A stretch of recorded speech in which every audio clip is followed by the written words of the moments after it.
Okay, so this is a Nikon D40x, and most of you will be using this camera. I wanted to talk about the actual settings.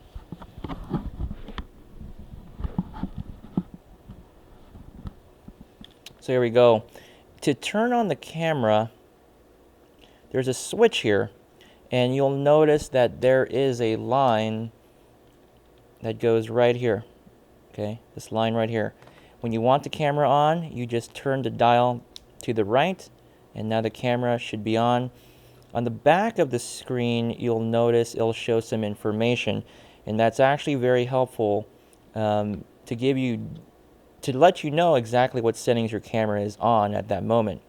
To show that information again, there's a button switch down here at the very left with the little plus sign or the question mark. You click on it, and I'll pull that information up for you. Okay. In this class, you'll notice here, let me get to this white part here, well, whatever white of it is still left. When you turn and change the dial, it'll change to a different setting. M stands for manual mode, A for aperture value, S for shutter speed, and P for program mode. For the most part, I want you to stick with A for aperture value, S for shutter speed, or M. Now, M is going to be a lot harder to learn, so more than likely you'll be only modifying shutter speed or aperture value. So let's go over an example.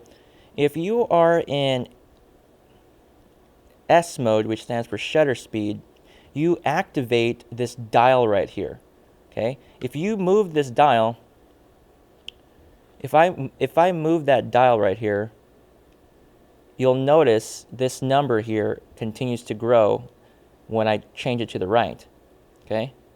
If I move it to the left, it actually decreases. So I'm controlling the shutter speed, which is this left number here. Now, what if you want to control the aperture value instead? Well, in that case, you're going to turn the dial to the A.